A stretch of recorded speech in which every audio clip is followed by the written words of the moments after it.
Bienvenidos y bienvenidas a su programa Monseñor Romero y la misión del Evangelio.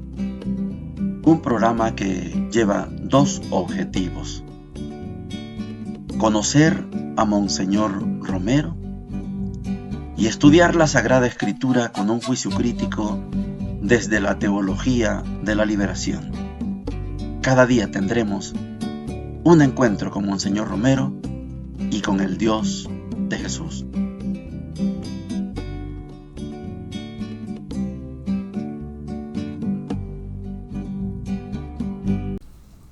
Hola, ¿qué tal? Este es su programa Monseñor Romero y la misión del Evangelio. Estamos en el día 27 de diciembre, es viernes 27 de diciembre. Les decía ayer que la Iglesia todos estos días los convierte en días de fiesta, no memoria, no solemnidad, es fiesta. Y hoy es fiesta de San Juan Evangelista. En su momento vamos a estudiar las lecturas y veremos cómo destaca la Iglesia la importancia de tener en medio del tiempo de la Navidad, de la octava de la Navidad, de los 8 días de Navidad, tener a San Juan Evangelista. Mañana 28 será la fiesta de los santos niños inocentes y el domingo será la fiesta de la Sagrada Familia. Así funciona el método de la Iglesia: educativo, instructivo, servicial, porque quiere que todos y todas estemos instruidos e instruidas en esta gran fiesta que es la Navidad. En la primera parte, precisamente estamos en los dinamismos de la Iglesia. Hay que tomar en cuenta que Monseñor Romero en esto es muy delicado, muy suspicaz, y cuando algo no es verdad, Monseñor lo sanciona. Y en estos 3 dinamismos que estamos estudiando, uno de los dinamismos es la dimensión profética o el dinamismo profético. Y por eso Monseñor tiene que ser profético. Tiene la obligación, Monseñor, de ser verdaderamente profético. No le importa, Monseñor, si es un periódico de gran circulación. No importa si es la gente pudiente del país la que interviene. Monseñor pone el dedo en la llaga. Monseñor pone el punto sobre la I. Oigamos a Monseñor. Y junto a estas noticias eclesiales, pues falsas interpretaciones, por ejemplo la que el diario de hoy, en una notita muy arrinconada, si no me lo dicen no me doy cuenta, tergiversa mi homilía cuando dice que yo he dicho que agradecía al Poder Legislativo por 3 días de duelo nacional por la muerte del Papa, y aquí entre comillas mis palabras, que no son mis palabras. Las buenas relaciones que existen entre el Estado y la Iglesia Católica desmienten la calumnia de que ha sido objeto el clero. Ustedes son testigos que yo no he dicho eso. Simplemente mantengo una posición de que no estoy confrontándome con nadie, sino que estoy tratando de servir al pueblo. Y el que esté en conflictos con el pueblo, sí estará en conflictos conmigo. Pero mi amor es el pueblo, y desde el pueblo pueden ver, a la luz de la fe y del mandato que Dios me ha dado de conducir este pueblo por los caminos del Evangelio, quiénes están conmigo y quiénes no están conmigo, viendo simplemente las relaciones del pueblo. Tengan mucho cuidado también, hermanos, como noticia eclesial se los doy. Sé que se andan recogiendo firmas para mandar al Papa, ya no será Pablo VI, será el nuevo, y a Puebla a la reunión de obispos, pidiendo la condenación del marxismo. Está muy bien eso, pero ya existe la condenación del marxismo, no es ninguna novedad. Pío XII ya tuvo un documento a este respecto, si no lo conocen, búsquenlo. Lo que me interesa más es esto, que estas firmas también piden mi destitución. Yo no tengo inconveniente en ser destituido, ni tengo ambiciones en el poder de la diócesis. Simplemente considero que este es un servicio y que mientras el Señor, por medio del pontífice, me mantenga en él, seré fiel a mi conciencia, a la luz del Evangelio, que es la que yo trato de predicar, nada más, ni nada menos. Porque ya entramos precisamente en materia para que vean cuál es mi oficio y cómo lo estoy cumpliendo. Estudio la palabra de Dios que se va a leer el domingo. Miro a mi alrededor, a mi pueblo, lo ilumino con esta palabra y saco una síntesis para podérsela transmitir y hacerlo a ese pueblo luz del mundo, para que se deje guiar por los criterios, no de las idolatrías de la tierra. Y por eso, naturalmente, que los ídolos de la tierra y las idolatrías de la tierra sienten un estorbo en esta palabra. Y les interesaría mucho que la destituyeran, que la callaran, que la mataran. Suceda lo que Dios quiere, pero su palabra, decía San Pablo, no está amarrada. Habrá profetas, sacerdotes o laicos, ya los hay abundantemente, que van comprendiendo lo que Dios quiere por su palabra y para nuestro pueblo. Seguimos escuchando a Monseñor en esta homilía del 20 de agosto de 1978. Estamos en la sección de los dinamismos de la Iglesia. Y para muestra un botón, el dinamismo profético. Y Monseñor tiene toda la categoría de un profeta. Allá andan pidiendo mi destitución, no se preocupen. Háganlo. Ese no es un tema que le preocupe a Monseñor Romero. Allá quieren una condena para el marxismo, ya existe. El diario de hoy publica una mentira, la desmiente. Yo no dije eso. O sea, le está diciendo no sean mentirosos. Yo no dije eso. Una cosa es que yo no busque confrontación porque no es el trabajo del arzobispo de andar en confrontación, No. Pero note usted que el dinamismo profético de la Iglesia le hace decir a Monseñor, conmigo no es el conflicto.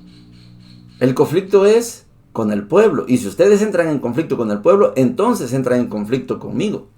Esto es una claridad profética, pero ejemplar para todos los tiempos, no solo para el tiempo de Monseñor Romero.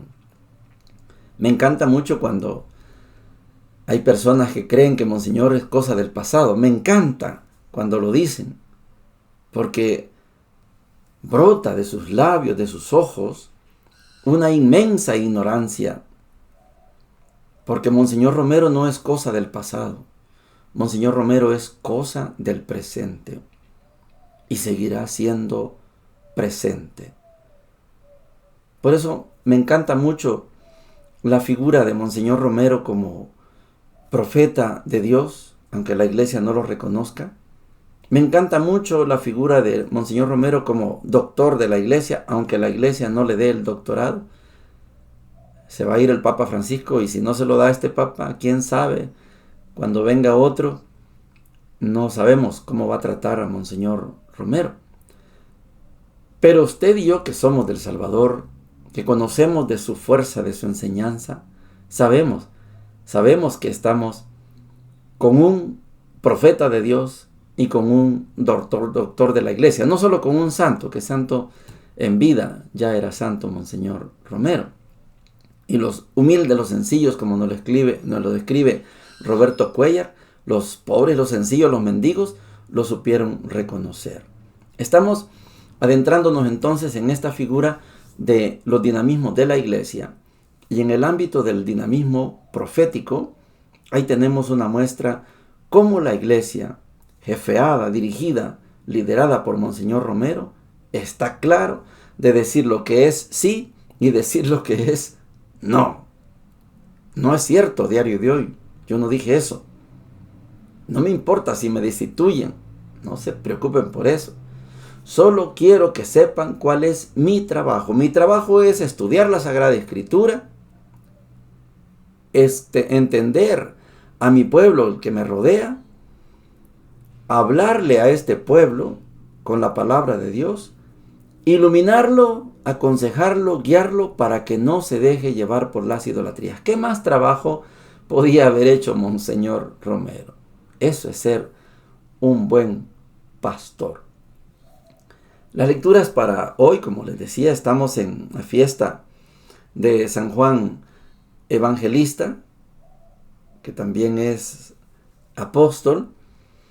Vamos a estudiar la primera carta de San Juan y el Evangelio de San Juan.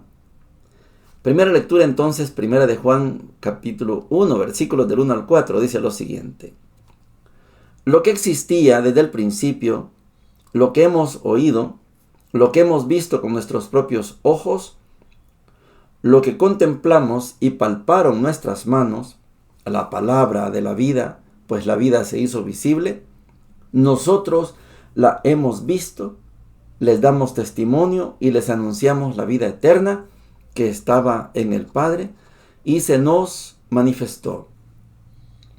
Esto que hemos visto y oído, se los anunciamos para que estén unidos con nosotros en esa unión que tenemos con el Padre y con su Hijo Jesucristo. Les escribimos esto para que nuestra alegría sea completa. Palabra de Dios, te alabamos, Señor. Notemos lo que significa que alguien sea testigo, testiga. Cuando estudiamos la filosofía, sobre todo cuando estudiamos la fenomenología, el padre Antonio Gallo, italiano, él, sabio, nos habló muchísimo de la palabra evidencia. Algo es evidente y yo también puedo ser evidente. Y poníamos varios ejemplos. Un accidente de tránsito. ¿Quién es más evidente? ¿El que escuchó que hubo un accidente? A este le gana el que oyó el accidente. Cuando volteó a ver, ya estaba el accidente. ¿Hay alguien más evidente? Sí, el que estaba cerca del accidente. ¿Y hay alguien todavía más evidente? Sí, el que iba dentro de los carros que tuvieron, etc. Hay grados de evidencia. Por eso cuando utilizamos los textos de la carta de San Juan y el Evangelio de Juan en relación a los otros 3 evangelios, podríamos decir, incluido Mateo, aunque el evangelio se llame Mateo, posiblemente no fue el mismo Leví el que escribió el evangelio de Mateo. Pero de que Juan es el discípulo amado, es el discípulo, uno de los 12, entonces de los 4 evangelios, este es el que tiene más evidencia, el que estuvo más cerca de los otros 3. En el caso de que Leví no haya sido el que escribió el evangelio, pero también Juan pertenece al círculo más cercano a Jesús. Cuando va a hacer una acción, se lleva Pedro, Santiago y Juan. Allá iba Juan, el cipote, el muchacho. Claro. Cuando alguien es evidente, tiene evidencia, está cercano, su palabra tiene inmenso valor. Esto estamos diciendo del evangelista Juan. Por eso la iglesia lo pone dentro de la fiesta de la octava de la Navidad. Porque necesitamos destacar la evidencia. Ayer destacábamos el testimonio desde Esteban, nuestro primer mártir. Hoy destacamos la evidencia de Juan. Juan, en la cruz, como lo describe el mismo Evangelio, recibió en herencia a la mamá de Jesús. Le dice: Juan, ahí está tu madre. Mujer, ahí tienes a tu hijo. Juan no solo fue evidente, no solo tuvo la evidencia, tuvo a la mamá, porque se la tenía que haber llevado a su casa, porque no había más hijos, o por lo que haya sido. Jesús decidió que Juan se hiciera cargo de su madre. Así que Juan es evidente, tiene la evidencia y tiene como testiga a la mamá de Jesús. Vamos a estudiar el Evangelio también. Y claro que hay pruebas de la evidencia. Claro que hay pruebas del testimonio directo de San Juan como evangelista y como apóstol. Nuestra alegría no sería completa si no le damos a conocer lo que hemos visto y oído, lo que hemos palpado. Esto es la alegría de un apóstol, de un discípulo, de un testigo cercano. El Evangelio de hoy está tomado de Juan capítulo 20, versículos del 2 al 8, y dice lo siguiente: El primer día de la semana, María Magdalena corrió al encuentro de Simón Pedro y del otro discípulo al que Jesús amaba y les dijo: Se han llevado del sepulcro al Señor y no sabemos dónde lo han puesto. Pedro y el otro discípulo salieron y fueron al sepulcro. Corrían los dos juntos, pero el otro discípulo corrió más rápidamente que Pedro y llegó antes. Asomándose al sepulcro, vio las vendas en el suelo, aunque no entró. Después llegó Simón Pedro, que lo seguía, y entró en el sepulcro. Vio las vendas en el suelo y también el sudario que había cubierto su cabeza. Este no estaba con las vendas, sino enrollado en un lugar aparte. Luego entró el otro discípulo que había llegado antes al sepulcro. Él también vio y creyó.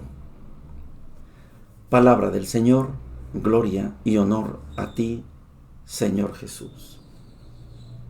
Juan, capítulo 20, del 2 al 8. Ya hemos visto la evidencia y ya hemos visto la prueba testimonial. Ya hemos visto lo que significa estar en el acontecimiento. Juan, apóstol y evangelista, es evidente, tiene la evidencia y tiene a María como testiga. En el Evangelio de Juan hay otra intencionalidad que la tenemos que sumar a la evidencia y al testimonio. Tenemos que tomar en consideración, por eso está aquí puesto este Evangelio de Juan capítulo 20, porque hay necesidad de poner un énfasis, el énfasis en la autoridad. Cuando está finalizando el primer siglo de la era cristiana, hay una conciencia de que el grupo de los 12 tiene un jefe, y ese jefe es Pedro. Juan es evidente, Juan tiene la evidencia, Juan tiene el testimonio, sí, pero no tiene la autoridad. La autoridad la tiene Pedro, porque Pedro también es evidente, tiene la evidencia, tiene el testimonio, pero también tiene la autoridad. Tú eres Pedro, y sobre esta piedra edificaré mi iglesia. Tener esta autoridad, tener este testimonio, tener esta evidencia, ser evidente, no es de cualquiera. Cuando estos días hemos hablado precisamente en el contexto de la coyuntura política del país, hemos hablado de la lucha contra la minería metálica. No es un antojo, es una realidad. El que habla es el que tiene la autoridad. Monseñor José Luis Escobar, la Conferencia Episcopal son autoridad. Autoridad para hablar del tema. Autoridad para hablar en nombre de Dios. Autoridad para hablar en nombre del pueblo. Por esto estamos viviendo un kairos. Estamos viviendo un tiempo de Dios. Estamos viviendo un momento bonito. Un momento bello. Los obispos de la conferencia piden que retrocedan. A lo mejor el gobierno no va a retroceder, pero ya habló la autoridad. Error hubiera sido que la autoridad se quedara callada, pero no se quedó callada. En otras cosas cayó, silenció, en esta no. Monseñor José Luis Escobar lo dice con contundencia. Estamos ante un tema de vida y muerte. No es una campaña política. Lo dijo en conferencia de prensa. No somos oposición. No nos interesa ser oposición. Nos interesa que se escuche el clamor del pueblo. Nos interesa que se escuche el clamor de Dios, porque el arzobispo habla en nombre de Dios. Esto es lo que celebramos hoy en esta octava de Navidad. Celebramos el testimonio de Juan. Celebramos la autoridad de Pedro. Si alguien era autoridad en el grupo de los 12, era Pedro. Por eso en Lucas vamos a escuchar que Pedro lanza su primer discurso como jefe del grupo de los 12, como jefe de todo el movimiento de Jesús, como jefe de todos los que se están convirtiendo. Y ese discurso en Hechos 2 provoca que 3,000 personas se bauticen de una sola vez. Pedro es la autoridad. A Pablo también le tocó, igual que Juan, reconocer que la autoridad es Pedro. Los estudiosos dicen que en el siglo I la autoridad es Pedro, y en el siglo II, basado en algunos arreglos de los textos, la autoridad la tomó Pablo. Pero todo el siglo I la autoridad es Pedro. Por eso la iglesia reconoce en Pedro el vicario es Cristo, el vicario de Cristo, el segundo después de Cristo, al frente del movimiento de Jesús. No se pone a cualquiera. Pedro es el primer llamado por Dios según los 4 evangelios, y aunque falló en su negación, recupera su dignidad de apóstol y de discípulo, se reivindica, y Dios, Jesús, lo pone al frente. Lo hace hablar como habla el vicario, como si estuviera hablando Cristo. Por eso Pedro es el vicario.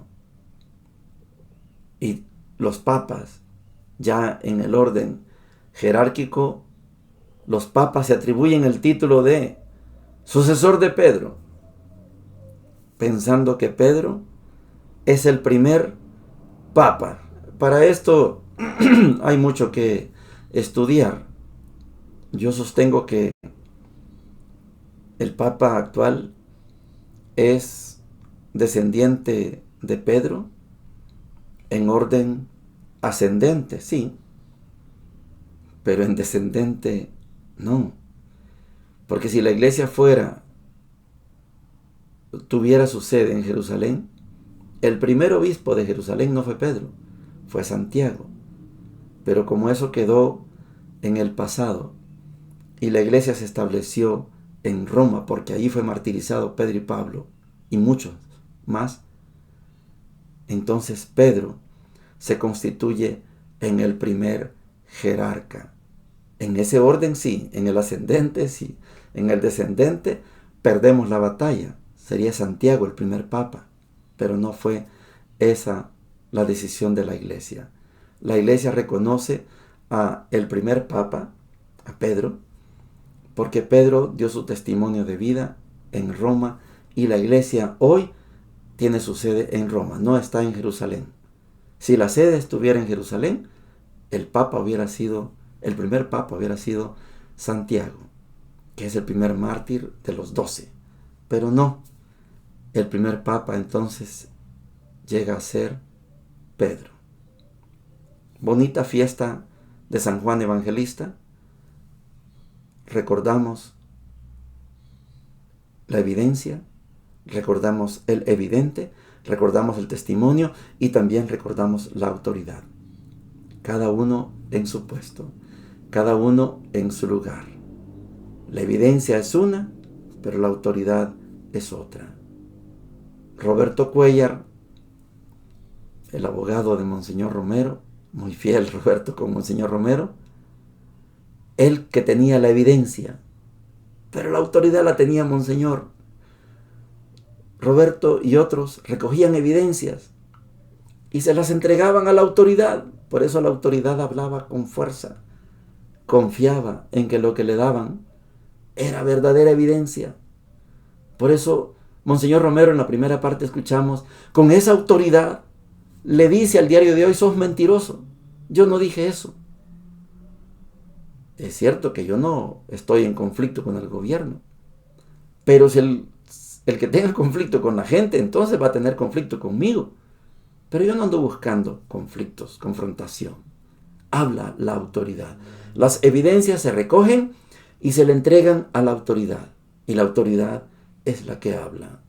Allá, aquellos que entregan falsas evidencias, que los hay. Y por eso muchas autoridades hablan mentira, hablan falsedad, cuando no les dan la verdadera evidencia. Estamos en una carrera contra la vida y la muerte, dice el arzobispo. Y yo quiero entender, que el presidente está hablando con toda autoridad, confiando en que le han dicho que no va a haber daño ecológico. Y yo me río. Tendría que ser un brujo para no dañar el medio ambiente. Pero son las evidencias que le han dado. Yo estoy casi seguro que son falsas evidencias, falsos estudios. El doctor Navarro lo desmiente. Tal vez hay la 100ª parte de la cantidad del oro que él dice. Pero ese es un problema. Estamos en una carrera. Yo espero que el gobierno se detenga, que no proceda con la ley de la minería metálica. Yo espero que se detenga, que no avance, que escuche a la iglesia, que escuche al pueblo, que nos escuche a nosotros, que se detenga, porque puede tener falsas evidencias. Y si tiene falsas evidencias, se lo digo hoy 27 de diciembre, si tiene falsas evidencias, va a perder su autoridad. Bendiciones para todos y para todas. Hemos presentado Monseñor Romero y la misión del Evangelio. Hasta la próxima.